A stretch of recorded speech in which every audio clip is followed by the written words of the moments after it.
끝인데요. 오시면 말씀드릴까? 드디어 여러분들 합격 프로젝트에 돌입했습니다. 제가 지금 이게 여러분들 뭐가 힘든지 압니다. 근데 지금은 상호는 적응하는 게 중요했고요. 적응이 제가 보기 어느 정도 됐으니까 좀 진도를 내볼까 합니다. 근데 어떤 걸 내볼까 하냐면 지금 1차 과목은 지금 개론하고 민법이잖아요. 민법 사실상 여러분 힘듭니다. 어느 정도 힘드시냐면 대학교 4년 동안 해도 부족한 것을 또 대학원 가서도 하고 또 그게 부족해서 또 신림동 고시촌에 들어가서 공부를 하는 것을 여러분들이 물론 40시간도 안 되는 그 순간에 한다는 게 힘드니까요. 제가 이제 특단의 정책 원래 계획이 있었습니다. 계획이 있어서 공인중개사를 실무 좀 3시간 하고 있는데 1시간이 남잖아요. 다음 주부터 할 겁니다. 어떤 걸 하냐면 법 공부는 전문 공부입니다. 법전 공부예요. 그래서 여러분들이 실제로 민법을 빨리 공부할 수 있는 방법은 법 조문을 빨리 읽어주시는 거예요. 근데 법 조문을 실제로 생각해보시면 여러분 힘들죠, 읽기가. 그래서 다음 주부터는 법 조문 특강을 해서 이걸 가져오시기 바랍니다. 이걸 가져오시면 민법이 있어요. 민법이 있으면 이게 다 법 조문이거든요. 실제로 이 내용을 지금 여러분들이 공부하는 거거든요. 그래서 이 법 조문을 우리가 체계적으로 공부를 딱 해놓으면 읽게 되면 민법이 어렵지 않습니다. 근데 민법이 조문 하나하나를 가지고 계속 설명하다 보니까 여러분이 어려워하는 겁니다. 그래서 민법은 다른 공부도 마찬가지인데요. 조문 공부입니다. 조문 공부. 특히 우리 공인중개사 시험에서 민법하고 공인중개사법은 조문 공부예요. 그래서 공인중개사법도 준비하고 있습니다. 제가 개정령이 있어서 지금 제가 준비하고 있는데 그래서 공인중개사법은 오늘까지 목차를 있고요.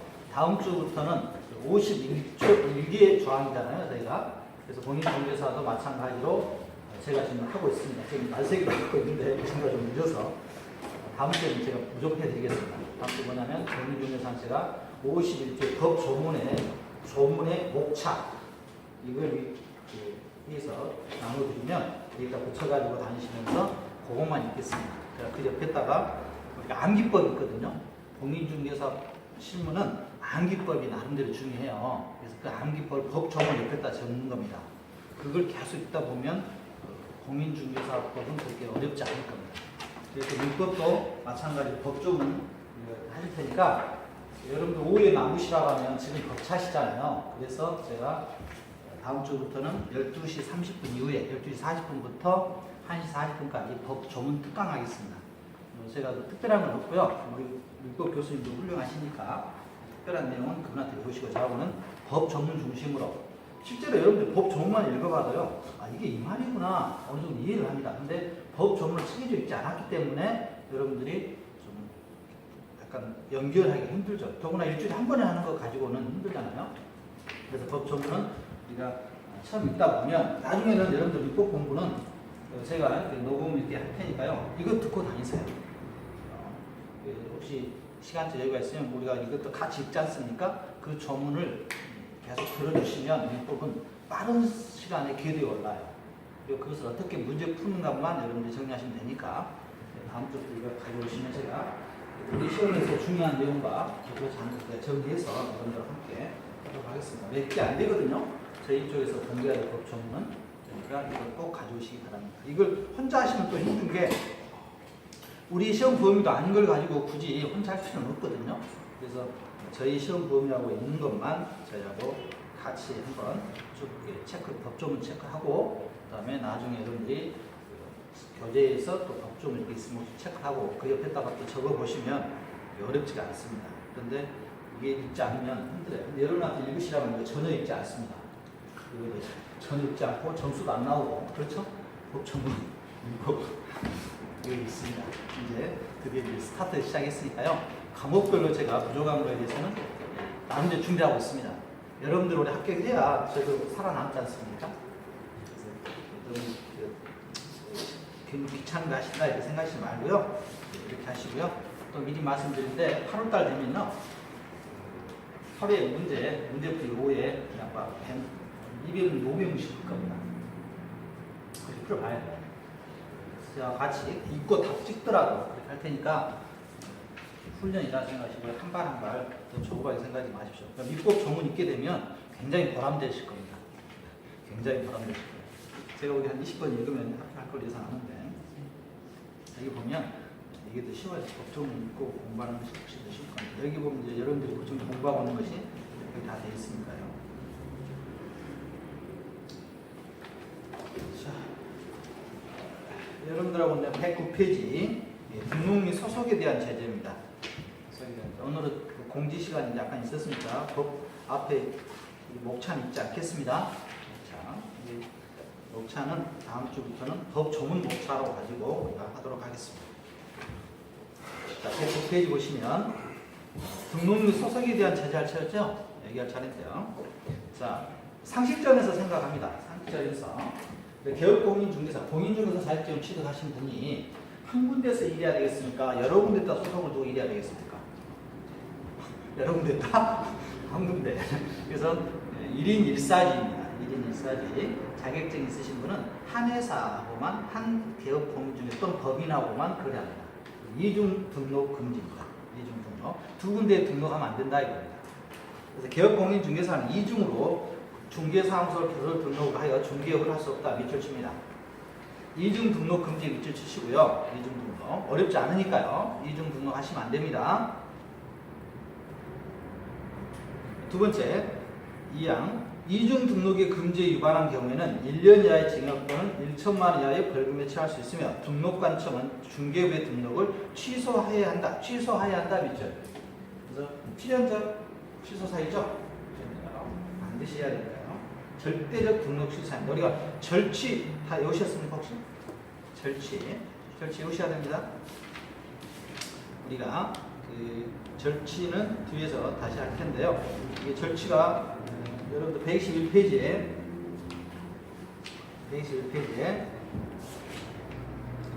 이 법 제38조 제1항에서 절대적 필연적 등록사 위반이라 해서 지난 시간에 우리가 사부 가르치는 선생님 사부가 약간 부족하다 했죠? 결격, 사부 결격은 2등병처럼 소양업자가 최이다 이렇게 외웠을 겁니다. 다시 한번 읽어보겠습니다. 절대적 등록 취소 사유 이렇게 하면서 사부 결격 2등 소양 최이업자 최이 이렇게 옵니다. 한번 따라서 해보겠습니다. 사부 결격 2등 소양업자 최이 여기 보면 제4호에 보시면 이중으로 중개사무소에 개설 등록을 한 경우 이렇게 돼 있죠. 이중으로 중개사무소를 개설 등록한 절대적 등록 취소 사유입니다. 취소 사유고요. 지금 1년에 1천만 원이라 하겠죠. 1년에 1천만 원인데 1-1이라고 통상 하는데요. 1년에 1천만 원인데 우리가 이거 외우는 방법 가르쳐 드렸습니다. 1년에 1천만 원 외울 게 아니라 3년에 2천만 원 혹시 기억하십니까? 말씀해 주세요. 부부예요, 우리 부부예요. 무부금쌍미, 무부금쌍미라겠죠? 아무튼 이거 두 개는 반드시 시험에 나옵니다. 이거 반드시 납득해서 할 텐데 이걸 순간에 풀어내면 시간 굉장히 절약합니다. 1-1은 다 중에 하겠습니다. 너무 많아요. 3-2만 먼저 외우겠습니다. 3-2가 뭡니까? 3년 이하의 징역과 2천만 원 이하의 벌금. 이게 있고요. 또 1년 이하의 징역과 1천만 원 이하의 벌금이 형에 해당되는 게 있어요. 그래서 1-1은 나중에 정리해 드리겠습니다만 일단 많으니까 3-2로 하겠습니다. 무부금쌍미, 그 다음에 사부결격 2등 소양업자 최이. 이것은 절대적 뭐예요? 취소 사유예요. 그 중에 하나가 뭐가 있는 거죠? 이중 등록, 이중 개설 등록. 일단 다시 앞으로 가겠습니다. 109페이지. 이중 소속 금지도 밑줄 칩니다. 자, 이중, 여러분 자격증을 가지고 등록을 두 군데 해도 안 되고요. 또 소속을 두 군데 하셔도 안 됩니다. A 공업중개사에 소속되어 있고 B 개업공인중개사에 소속돼서도 안 되겠다 이거죠. 그래서 이중 소속의 금지도 밑줄 칩니다. 그래서 이걸 보고 우리가 쌍자매라고 하죠. 쌍자매. 쌍둥이라 이거죠. 이중 등록, 이중 소속. 이것은 쌍둥이라고 이렇게 보시면 되겠습니다. 1-1이고요. 개업공인중개사 등은 다른 개업공인중개사의 소속공인중개사, 중개보조원 또는 중개법인의 사원 임원이 될 수 없다. 이 밑줄 쭉 칩니다. 12조 2항인데요. 개업공인중개사는 다른 개업공인중개사에 가서 일할 수 없다 이겁니다. 어렵지 않습니다. 여러분들 화분 받았는데 그 화분을 들고 다른 쪽에 가서 일하시면 안 돼요. 다음에 2번에 보시면 이중소속이 금지 위반한 경우는 행정형벌로서는 1년 이하의 징역 또는 1천만 이하의 벌금에 처해진다. 이렇게 되어 있죠? 밑줄칩니다. 1-1이라고 되었고요. 행정처분으로는 이중소속을 한 개업공인중개사는 등록 취소해주며 이중소속, 그래서 이중소속, 이중등록은 우리가 절대적 취소사입니다. 최1항이었죠? 최2가 뭐예요? 2가 2개 있다 이겁니다. 쌍둥이, 자매, 이중등록, 이중소속은 2. 그래서 최2는 최근의 인연인데요. 물론 다릅니다만 아무튼 이 사후결격 뭐였죠? 2등 있죠? 2등이 있었죠? 네, 2등이 이거예요. 이중등록, 이중소속. 이걸로 외워주시기 바랍니다. 소자가 이중소속이에요. 이중소속. 법정을 하면서 다시 하겠습니다. 이것은 금지시 위반 결뼈칩니다. 금지시. 이건 한 번도 시험에 빠진 적이 없습니다. 109페이지에 이중소속 금지 위반의 정리가 도표로 잘 되는데, 자, 우리가 공인중개사의 종류는 일단은 세 가지가 있었죠. 공인중개사, 개업공인중개사, 그 다음에 일할 수 있는 소속공인중개사, 중개보조인 이렇게 썼죠. 자격증이 없는 사람이 누구였죠? 중개보조인이었죠. 그러니까 중개보조인한테 나쁜 짓거리 했어요. 중개보조인이 나쁜 짓거리 하게 되면 자격 취소할 수 있나요? 자격증 있어요? 없죠. 그러니까 자격 취소 사유가 안 되는 겁니다. 정리하세요. 논리적으로. 자, 중개보조인은 자격증이 없어요. 나쁜 짓거리 하면 취소하죠. 여러분 영업 취소라든가 이런 거 많이 당하잖아요. 주위에서 보시면 나쁜 짓을 하니까 그런 거잖아요. 법령을 위반하니까. 그런데 중개보조인한테는, 중개보조인에게는 자격을 취소할 자격증이 있다 없다? 없다 이겁니다. 그래서 자격 정지 취소가 안 됩니다. 중개보조는 행정처분 대상이 아니에요. 행정처분 아니고요. 개업공인중개사는 방금 말한 것처럼 절대적 등록 취소 사유였고요. 절대적 등록 취소 사유입니다. 이중소속 위반. 소속공인중개사에게는 뭘 해야 될까요? 자격을 정지합니다. 소속공인중개사에게는 자격 정지한다는 거. 행정형벌은 전부 1-1이고요. 1년과 1천만 원 이하의 벌금형에 처합니다. 자, 주의합니다. 다시 한번 이 개업공인중개사, 소속공인사, 중개보조인의 사무실에 이 세 사람이 있는 거예요. 세 사람이 있는데, 자, 개업공인중개사가 나쁜 짓거리 했어요. 나쁜 짓거리 하면 어떻게 한다고요? 등록을 취소해버려요. 등록을 취소. 그러니까 나쁜 짓거리 하겠어요? 안 하겠어요? 안 해야 되겠죠? 그런데 개업공인중개사는 나쁜 짓거리 안 했는데, 거기는 누가? 소속공인중개사가. 누가 잘못한 거죠? 소속공인중개사가 일단 잘못한 거죠? 임사치는 다른 문제고요. 소속공인중개사는 등록했어요? 안 했어요? 안 했잖아요. 근데 소속공인중개사한테 행정처분을 하려니까 소속공인중개사는 무슨 자격증을 가지고 있는 거죠? 공인중개사. 그러니까 뭘 해버린 거예요? 자격 정지. 일하지 말아 이거죠. 그 다음에 중개보조인에게는 행정처분 대상은 아니고요. 행정형벌은 대상이 됩니다. 형벌 대상. 행정처분과 행정형벌은 달라요. 나쁜 짓 했으니까 벌은 줄 수 있어요. 그러나 행정처분 대상은 되지 않습니다. 이게 시험에 자주 나오니까 좀 천천히 이해해서 이건 넘어가기 바랍니다. 다음 페이지 가봅니다. 등록증을 양도 대여도 금지하고 있습니다. 밑줄 칩니다. 등록증, 양도 대여도 금지. 등록증은 일신전속적 성격이 있다겠죠? 자격증은 일신전속적 성격이 있습니다. 여러분 겁니다. 여러분들이 가지고 있는 여러분 자격증을 타인에게 양도하거나 대여해서는 안 되겠습니다. 이것도 마찬가지로 우리가 양이 있었죠? 2등 소양. 그 양이 양도입니다. 양도. 그러니까 이것도 절대적 취소 사유입니다. 절대적 취소 사유니까. 자, 여러분들. 절대적 취소 사유. 절대적이라는 표현과 임의적이라는 표현이 나온다. 법 조문에서 어떻게 다릅니까? 하여야 한답니까? 할 수 있답니까? 하여야 한다는 뭐죠? 절대적입니다. 의무사항이에요. 그러니까 이게 보면 개업공인중개사는 다른 사람에게 자기의 성명 또는 상호를 사용하여 중개 업무를 하게 하거나 자기의 중개사무소 등록증을 양도 또는 대여하는 행위를 하여서는 아니 된다 이렇게 있잖아요. 아니 된다. 의무사항입니다. 이를 위반하면 등록은 취소되면 절대적 증여 사유성이며 1-1에 해당된다 이렇게 되어 있습니다. 누구든지 다른 사람의 성명 또는 상호를 사용하여 중개 업무를 하거나 다른 사람의 중개사무소 등록증을 양수 또는 대여받아서는 아니 된다. 이를 위반하면 1년 이하의 징역 또는 1천만 이하의 벌금에 처한다. 예전에는 이 자격증이 필요해서 이렇게 하신 분 중에 있었죠. 자격증 빌렸으면. 그런데 요즘 거의 사라졌죠. 문제가 발생하면 여러 가지 발생하기 때문에 많이 지금 정리가 된 것 같아요. 예전에 많았습니다. 자격증을 대여받아서 했는데 문제가 생기면은 대해준 입장에서는 처음에는 좋죠. 이렇게 미호 얼마씩 들어오니까 근데 문제 터지면 책임져야 돼요.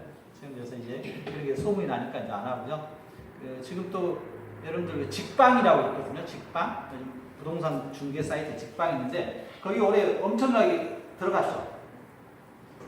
누가 쳤죠? 협회에서. 협회에서 아니 너희들 자격증 넣은 사람들이 왜 업을 하느냐. 중개는 누가 하겠어요? 중개인이 하도록 돼 있잖아요. 법에. 그래서 공인중개사법은 특별법이잖아요. 특별법이라는 것은 모든 법에 앞섭니다. 우리가 특별법은 민법보다는 앞서는 거죠. 그래서 우선시 되기 때문에 이번에 직방 굉장히 많이 좀 제재를 받았죠. 제재를 받았습니다. 여러분들 위한 거고요. 아마 수수료 문제는 올해 시험 문제 어떻게 나올지 모르겠습니다. 수수료 이번에 경기도하고 강원도는 50% 이렇게 줄였던데 여러분들은 관련 있을까요? 여러분들한테도 관련 있겠죠. 그런데 처음 시작하는 분들한테는 관련이 별로 없어요. 타격을 누가 받을까요? 기존에 하고 계시는 분들. 기존에 하고 계신 분들은 그 수술에 익숙해져 있다가 거기에 모든 게 경제 패턴이 맞을 건데 거기에 절반 배워버리면 갑자기 매물이 늘어나는 것도 아니잖아요.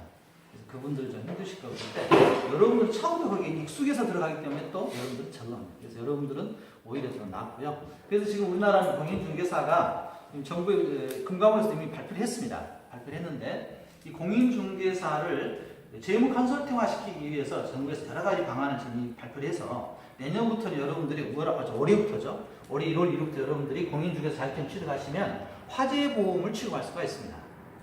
화재보험을 직접 취급할 수가 있습니다. 이게 금융감독원에서 개정사항으로서 공인중개사분들이 알선하실 때 주택이라든가 상가를 매매하실 때 처음부터 그분들이 화재보험 가입하면 얼마나 편하겠느냐.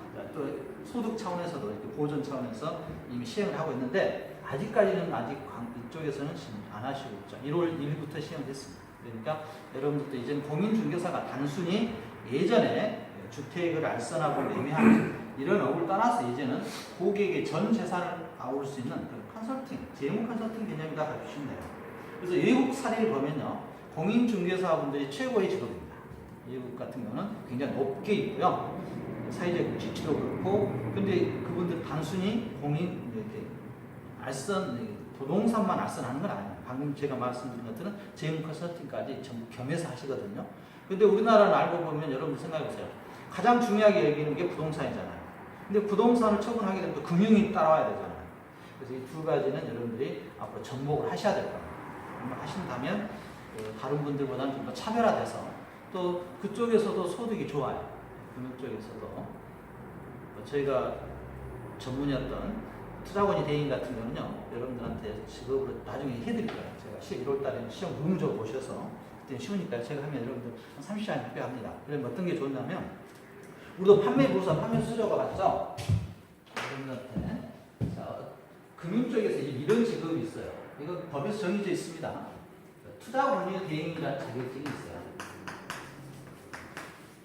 이건 금융업을 할 수가 있는 거예요. 이 자격증을 취득하면. 취득할 수 있는데, 이거죠, 여러분들. 이걸 자격증을 취득하시면 아무 증권사를 가셔서 투자권이 대행 등록을 하셨어요. 그러면은 엄청 좋아합니다, 재무장님이. 그럼 어떤 일을 할 수가 있냐면, 금융업을 할 수가 있습니다. 금융업. 금융업을 한다는 건 이거. 여러분들 지금 통장 가지고 계시죠? 통장 없나요? 있잖아요. 근데 증권사에도 통장이 있어요. 이 보통 입출금 통장. 요즘 많이 알려졌던데 CM이라는 게 있습니다. 들어보셨나요? CME는 보통 입출금 통장이 똑같아요. 기능이. 그런데 오히려 더 이자를 많이 주죠. 엄청 많이 줍니다. 보통 입출금 통장 이자가 없는데 이건 지금 뭐 거의 2%? 이렇게 굉장히 우대의 금리도 저기 하면 3%까지 주고요. 그러니까 CME를 사용하지 않는 사람은 부자 되기를 포기한 사람입니다. 실제는. 보통 입출금 통장이니까 이자가 날마다 들어와요. 그날그날 주기 돼서. 그럼 여러분들이 자격증 취득하시면 주위 사람들한테 이 통장에서 하는 겁니다. CME. 통장. 은행에 농협 거래하시는 분한테 여러분이 거래하시는 증권사로 가셔서 이 통장 만들어요. 이게 지금 은행 이체도 됩니다. 그래서 여러분들 혹시 시댁에서 은행 이체하실 때 보면 이체하시겠습니까? 예전에는 2년 전인가 그때는 은행 만들었어요. 그랬죠? 근데 지금 뭐가 좀 됐죠? 증권사 같아요.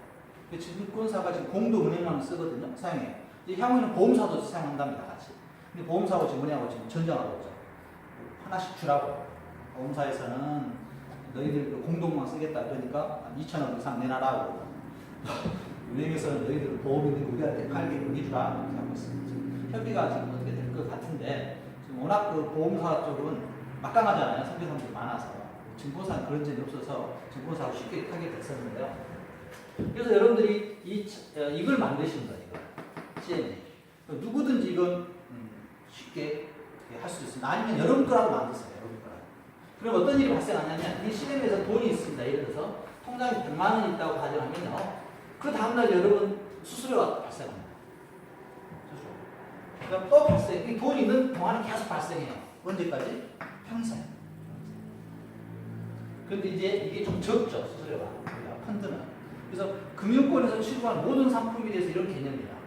금융권의 여러분들의 개념으로 고객이 유치했으면 그분의 재산이 있는 동안에는 여러분한테 매일매일 수수료가 나옵니다.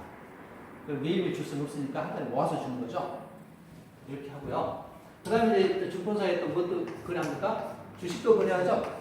주식이라든가 채권이라든가 혹시 채권도 여러분들 거래할 이유가 있어요.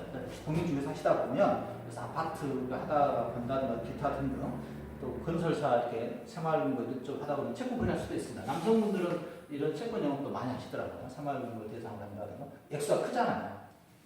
또 여러분 혹시 들어보신 ELS라든가 이런 상품들. 그래서 또 이게 여기에 증권사에 뭐가 있냐면 여러분들이 몰라서 그러는데요. 적금 상품도 있습니다. 신탁 상품 있어요. 은행 상품도 훨씬 좋습니다. 그런데 증권사에서는 그 창구가 많지 않기 때문에 이 상품을 적극적으로 홍보 못하는 거죠. 똑같은 적금을 가입하시려면요. 은행보다는 증권사 적금이 훨씬 더 좋아요. 지금 은행, 보험, 증권사 서로 업무 영역이 없잖아요. 이렇게 돼서 여러분들의 고객이 늘어나면 여러분한테 수수료가 발생하는데 여러분한테 환수 이런 거 없습니다. 보험사에 힘드신 것은 일하다가 고객이 해지해버리면 환수 들어가잖아요. 환수라는 게 돈 뱉어내는 거거든요. 근데 그런 경우가 없습니다. 아예. 통장에 돈이 있으면, 고객 통장이 있으면 그 다음날 나한테 수수료가 발생돼요. 돈이 없으면 발생 안 해요. 깔끔하죠? 깔끔해요. 근데 이게 누적적이에요. 이런 개념이라 볼까요? 여러분들 혹시 펀드 가입해 보신 적 있습니까? 펀드 가입해 보시면 이 펀드는 증권사에서 판매합니다. 물론 은행에서도 판매해요. 그런데 여러분들이 만약 이 자격증을 가지고 고객을 유치했습니다. 그럼 펀드에서 발생한 수수료가 이렇게 달라집니다. 어떻게 달라지냐면 자, 고객한테 100만 원에 대해서 여러분들이 펀드를 가입을 받았어요. 입니다. 그럼 이게 적금이잖아요. 매월 납입식 한다는 적금 개념이면 여러분한테 수수료가 발생하는데 얼마가 발생하느냐? 1% 정도가 수수료가 발생합니다. 얼마죠?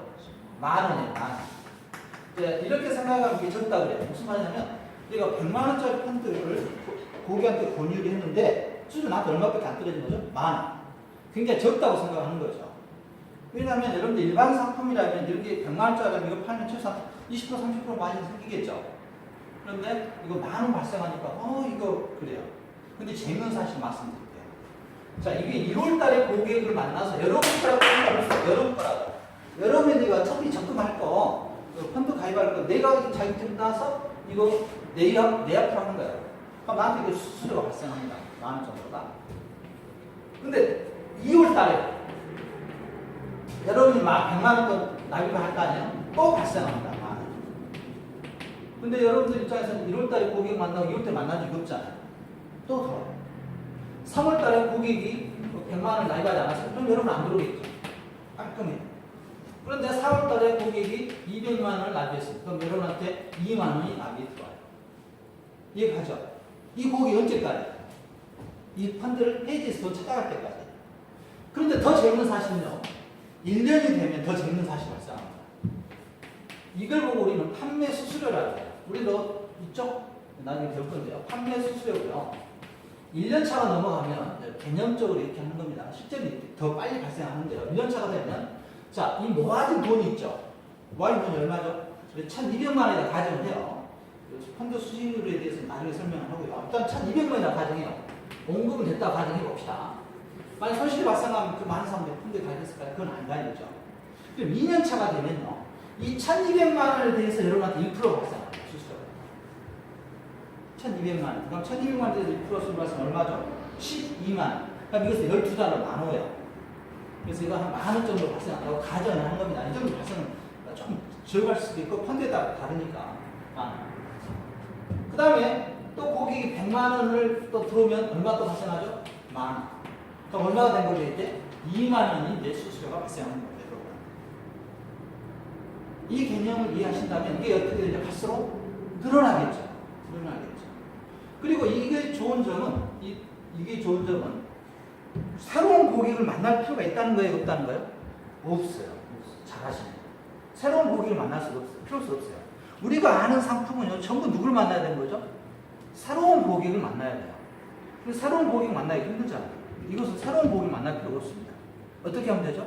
내가 아시는 고객을 부자로 만들어주면 돼요. 부자로 만들어주면 나도 자연스럽게 뭐가 되는 거죠? 부자가 되는 거예요. 수저가 계속 그러잖아요. 자, 여러분들한테 이 고객이 5년 동안 거래해서 지금 5억이 통장에 이렇게 거래하고 있습니다. 여기 통장에 있을 수도 있고, 펀드에 있을 수도 있고, 채권에 있을 수도 있고, 연금에 있을 수도 있고, 또 개인연금이 가입할 수도 있고, 요즘 또 유행하는 CME 뭐 이렇게 다른 여러 가지 상품 있잖아요. 여러분들 집에서도 지금 의무적으로 가입하고 있는 게 있어요, 실제로.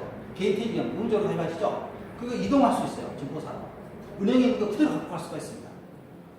또 지금 이제 하는 그 개인 퇴직금 의무가 됐죠. 직장 또 퇴직연금 있죠. 예전 여러분들 환급 받기 위해서 가입하시는 거, 연소득 400만 원까지 뭐 이런 게 있었어요. 이런 것들이 전부 이동이 가능합니다. 그대로 가져오면 돼요. 그리고 가져오는 순간 이제 예전 적은 돈들이 이제 목돈이 돼서 올 거 아니에요. 그때 다음날부터 여러분한테 수수료가 떨어지는 겁니다. 그럼 이거 그냥 머리 좋으신 분들은 생각할 겁니다. 자, 여러분 예탁자산 얼마면? 100억이면 펀드에서 수수료 얼마 발생하죠? 1억 발생합니다. 근데 100억은 여러분들 많다 생각하시죠? 지방에서 많다고 생각하시더라고요. 제가 설사 강의할 때는 100억 하면 사람들 그래요. 한 10명 만나면 되겠구나. 이렇게 생각해요. 어차피 거래할 거 아니에요. 금융이나. 근데 여러분들은 이쪽 지방에서는 100억이 많다고 이렇게 생각하십시오. CME 계좌를 그냥 통장, 여러분들 사용하는 통장을 200개에서 300개만 만든다 생각하세요. 그럼 100억 쌓입니다. 100억. 왜냐하면 가구당 여러분들이 예탁자산은 못 써도요. 직장생활 시작할 때부터 가입했던 세금 환급받기 위해서 가입했던 상품들, 그 다음 개인 퇴직연금 가입하고 있죠. 의무적으로. 그런 것들도 다 이관이 가능합니다. 그것도 자산이에요. 그래서 쌓아서 모으면 돼요. 한 사람당 보통 5천만 원 됩니다. 개인들로.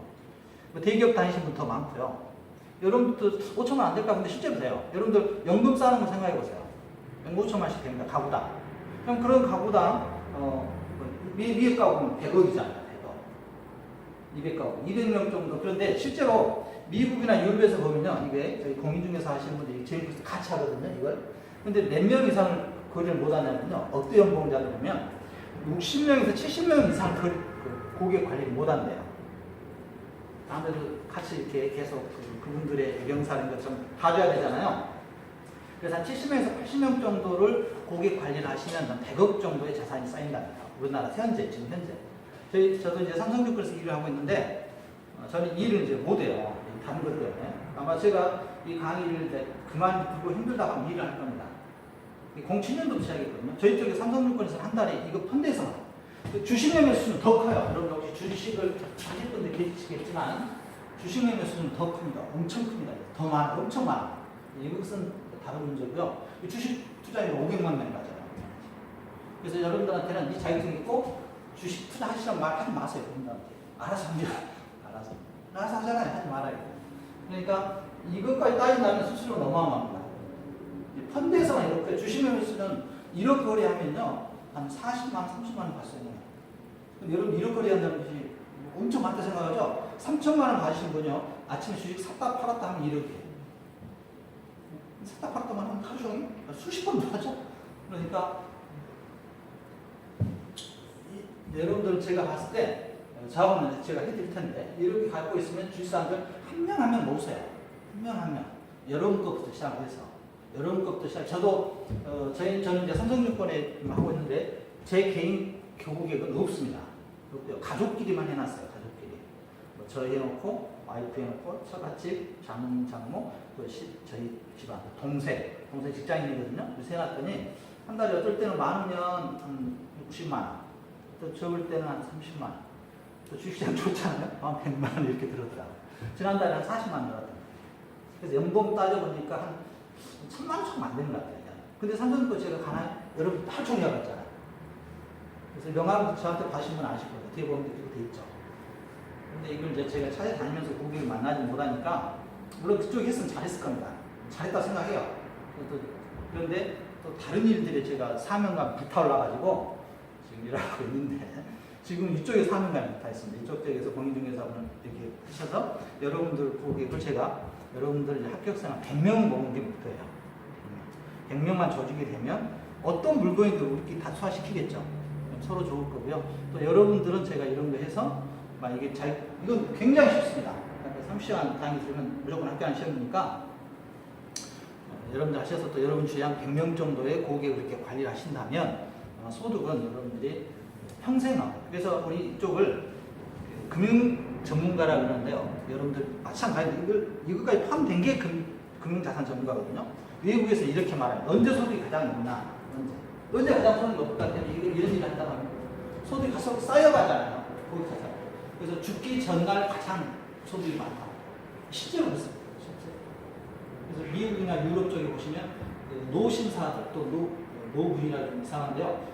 멋있고 점잖고 이러시는 분들 품위가 있어요. 딱 광채가 나시는 분 전부 이 일 하시는 분들이에요. 이 일 하시려면 뭐가 있어야 되겠죠? 일단 정직해, 성실해. 이 두 가지. 고객의 재산을 다루고 있기 때문에 그걸 누구한테 말해서는 안 돼요. 절대 해서 안 돼요. 저도 실제로 예전에 그런 적이 있거든요. 저도 동생하고 있고요. 그다음에 차남도 하고 있어요. 저. 그 재산이 얼마인지 단 한 번도 누구한테 말해본 적 없습니다. 명은 제가 비밀을 해야 돼요. 그래서 독일 속담 이런 말이 있어요. 성직자보다 더 철저한 윤리관을 갖고 있는 사람이 재무 전문가라 이렇게 얘기해요. 비밀이 절대 새나가지 않습니다. 새 나가버리면 내가 쌓는 그 고객은 다 없어져요. 부자들은 은행 가서 상담하지 않습니다. 부자들은 또 인터넷으로 상담하지 않아요. 그 시대가 변해도 마찬가지일 겁니다. 믿고 같이 가는 거죠. 그래서 여러분들한테는 이런 공인중개사가 일단 어렵고요. 오늘 재산 전체적으로 차지하고 있으니까 이쪽은 왜 어렵냐면 참 모아가기가 힘들어요. 쌓아가기가. 근데 여러분 집안에 한 10억 있으면 딱 예측해놓고 돈 주는 건 아니잖아요. 여러분하고 수소. 누군가는 수수료 가져가잖아요. 지금 은행에 있는 돈 누군가 수수료 가져갑니다. 여러분 돈에서. 그게 은행 직원들이 가져가서 고액 연봉화가 되는 건데 그걸 여러분이 가져간다 해서 나쁠 거 없잖아요. 그래서 저는 적극적으로 이 직업에 대해서 정말 많은 사람들한테 도움을 줬어요. 실제로. 근데 이제 여러분들하고 했는데 한번 생각해 보시면 재산이 어느 정도 불어날지는 금방 아실 겁니다. 그래서 이미 강남에서 이게 시작을 하고 있어요. 이제 부의 세습이라고 그러는데 우리가 로스쿨도 이미 부의 세습 되고 그랬죠. 변호사로 수습되잖아요. 지금 로스쿨에 들어간 사람이 대기업의 임원진, 사장님들, 자제분들이잖아요. 로스쿨 비용 한 2억 들어버리니까 이제 신분 상승할 수가 없잖아요. 그래서 이게 이제 여러분들한테 마지막이에요. 그래서 제가 이렇게 잔소리를 좀 심하게 하고 있는 게 여러분 희망고문을 저는 안 된다고 봐요. 공부가 여러분들 우리가 삶에 살아보니까 공부가 그나마 좀 이렇게 바꿀 수 있잖아요, 삶을. 그런데 이게 지금 여러분하고 하면서 희망고문은 절대 아니라고 봐요. 그래서 저는 희망고문 하지 않습니다, 여러분한테. 어떤 자격증을 하든 간에 특히 여러분 생활하고 밀접한 것들은 희망고문 하지 않고 악착같이 여러분 합격시키니까 컨닝시켜서라도 합격시켜드립니다. 그러니까 이왕 시작하시는 거 희망으로 생각하지 말고요. 할 수 있다 생각하시고 한다로 하시기 바랍니다. 그리고 오늘은 다음 시간에 이것 때문에 잔소리가 길어졌는데요. 다음부터는 귀중한 시간 잔소리가 없겠고요. 어쨌든 간에 지금 공인중개사가 좀 변하고 있다. 변화의 물결인데 이 변화의 물결은 어디로 흘러가고 있냐면 미국과 유럽을 타깃으로 하고 있다고 보시면 되겠습니다. 이미 그 보험도 여러분들이 취급하실 때 모르겠고요. 자격증만 있으면 취급해 준답니다. 보험 설계사시가 엄청 쉬우니까 볼 필요 없다 이거죠. 110페이지 가겠습니다. 부정 등록의 금지도 입증칩니다. 부정 등록의 금지. 그 밖에 부정한 방법으로 중개사무소에 개설 등록한 자는 등록이 취소되며 3년 이하의 징역 또는 2천만 이하의 벌금 사유에 된다. 1조입니다. 3-2 3년 이하의 징역 또는 2천만 이하 벌금. 부정 등록. 그래서 이 부유가 뭐예요? 무부금쌍이었죠? 또 써봅니다. 그냥. 무부금쌍이. 그래서 3-2 이면 되겠죠? 무부금쌍이. 부정 등록입니다. 부정한 방법. 자격증도 없는데 자격증 유지해서 한다든가. 그럼 안 되시겠죠? 무등록 중개업입니다. 무등록으로 부동산 중개를 업으로 하는 자를 이른바 무등록 중개업자라고 하고요. 무등록 중개업자 유형을 보시면 중개업 등록을 하지 아니한 자로서 중개업을 행한 자, 중개업 등록 신청을 하지 않고 중개업을 행한 자를 말하고 중개업 등록 신청을 했으나 등록 처분이 되기 전에 중개업을 행한 자. 니은번은 주의합니다. 니은번 중개업 등록 신청을 했어요. 등록 신청은 서류를 갖다 줬다 이거죠. 신청을 갖다 줬는데 아직은 행정처에서 서류가 안 온 거죠.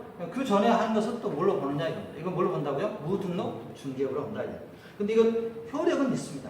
효력은 있는데 그건 다음에 하고요. 두 번째, 등록의 효력이 소멸된 후에도 중개업을 한 자. 중개사무소 개설 등록이 취소 처분됐습니다.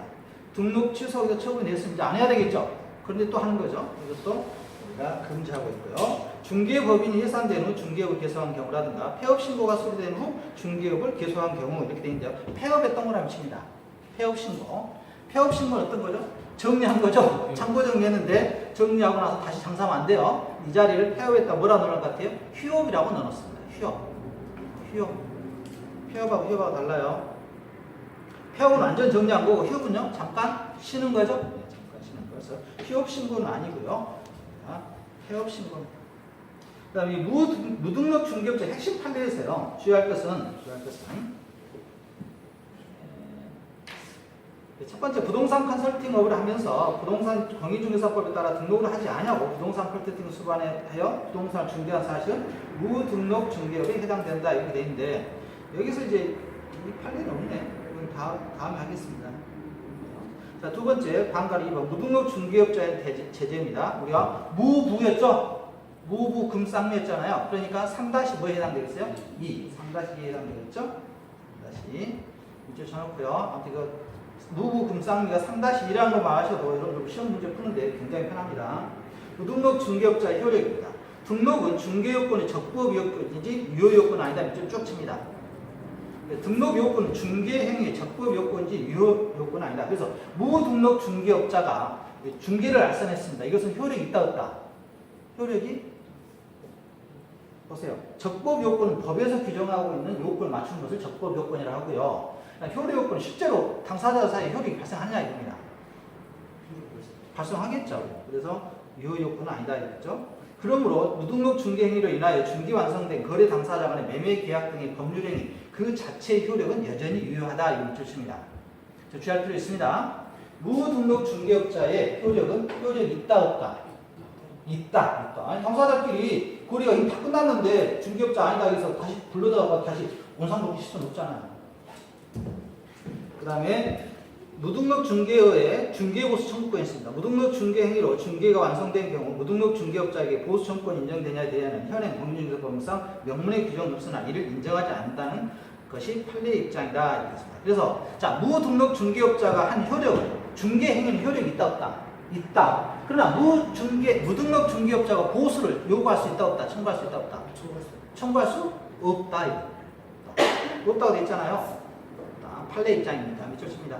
무등록 중개업자의 중개보수 청구권은 판례 입장에서는 인정하지 않는다. X처럼 되겠죠? 그래서 나중에 여러분들이 혹시 거래가 정리되어 있는데 무등록 중개업자인 걸 알면 가서 보수 다시 달라고 하면 되시겠습니다. 찾아야 될까요? 그래서 요즘 젊은 친구도 확실히 다르더라고요. 저도 거래 사례를 몇 번 보니까 젊은 친구도 뭐 걸고 오더라고요. 아시죠? 이렇게 딱 걸고 딱 이래가지고 사진 딱 찍어가지고 공인중개사라고 달라 보이더라고요. 자, 112페이지 등록 신청 관련 사항입니다. 개별 신청이 있고요. 각자 신청하는 거죠. 그 다음에 등록 신청은 반드시 동그라미 치고요. 반드시 개별적으로 신청서를 제출하며 공동 명의 신청 불가능합니다. 개별 신청으로 각자 신청. 이게 그냥 나중에 사무소 공동 사무소 사용과 좀 연관돼서 그렇습니다. 다시 한번 등록을 할 때는 공동으로 신청할 수 있다 없다? 없다. 각자 개인 신청이다. 업무 정지 중 등록이 불가하겠죠. 당연히 지금 나쁜 짓거리 했는데 업무 정지 중인데 등록하겠다고 찾아오면 안 되겠다. 업무의 정지 처분을 받은 개업공인중개사는 그 기간 중에 중개업을 폐업하더라도 업무 정지 기간 중에는 다시 등록 신청을 할 수 없다. 폐업에 동그라미 쳐놓고요. 폐업하게 되면 업무 정지 기간 중에는 등록 신청할 수 없습니다. 그러나 휴업 중인 개업공인중개사는 그 기간 중에 중개업을 폐업하고 다시 등록 신청을 할 수 있다 없다? 있다. 휴업에 동그라미 칩니다. 폐업과 휴업은 달라요. 가장 강력한 게 폐업이죠. 다음에 휴업은 잠깐 쉬었으니까 다시 할 수 있다. 정지, 불칙 규정에 따라 등록을 한 것으로 보는 자, 이게 이른바 6-2의 뭐죠? 중개 보조 뭐죠? 중개인이죠? 네, 중개인입니다. 중개인입니다. 6-2에 불칙 규정에 따라 등록을 한 것으로 보는 자, 불칙사항 개업공인 중에서 이른바 중개인으로서 신규 등록을 불가하고요. 중개인은 자 밑줄 칩니다. 중개인은 폐업하거나 등록이 취소된 경우는 중개인으로서의 신규 등록은 불가하다. 중개인은 예전에 85년 이전에 공인중개사를 하시던 분들입니다. 불칙 6-2에서 규정하고 있는 중개인은 한 번 폐업을 하게 되면 다시 등록할 수 있다 없다? 없다. 네? 그래서 불칙 6-2에 이분들은 중개인은 한번 폐업 신고를 하게 되면 다시는 할 수가 없습니다. 신규 등록 안 됩니다. 등록 취소되거나 취소된 경우는 중개인으로서의 신규 등록 불가하다. 그러니까 계속 그 자리에서 하셔야 되겠죠? 그래서 하셔야 됩니다. 정별 변경이고요. 정별 원칙 등록 신청서 제출이고요. 신규 등록 중개사무소에 개설 등록을 한 기업 공인중개사 종별을 달리하여 업무를 하고자 하는 경우에는 등록 신청서를 다시 제출해야 되겠고요. 그 다음에 종전의 등록증을 반납해야 되겠습니다. 개업 공인중개사가 예를 들어서 법인중개사로 바뀐다든가 이럴 때는 다시 반납하고 다시 할 수 있다 이거죠. 예의가 있습니다. 재기업 신청서 중개인 6-2에 중개사 자격증을 취득하여 그 등록증, 등록반청 우리가 등록반청이 누구라겠죠? 그렇죠. 시군구라겠죠? 시군구. 위에 관할구역 안에서 공인중개사인 개업 공인중개사 업무를 계속하고자 하는 경우에는 등록증 재개업 신청서에 이미 받은 등록증과 변경사항을 증명하는 서류를 첨부하여 등록증의 재개업을 신청해야 한다. 이렇게요. 등록신청서 위에 등록증 재개업 신청서 제출입니다. 등록신청서를 제출한 경우 신규 등록 시 밑줄 칩니다. 신규로 등록을 신청할 때에는 당연히 등록신청서를 제출해야 되겠죠. 두 번째, 종별 변경 원칙이 있습니다. 종별 변경. 또한 기존 개업 공인중개사 종별 변경할 때 원칙적으로 등록신청서를 제출해야 된다. 자, 이 경우에 개업 공인중개사는 지방자치단체가 단체 조례가 정하는 행정수를 납부해야 된다. 조례 동그라미 칩니다. 조례. 지방자치단체 조례 동그라미 별표. 자, 조례. 공인중개사 보수는 누가 규정하고 있냐면 조례에서 규정하고 있습니다. 이게 시험에 자주 나오니까 조례 동그라미 칩니다.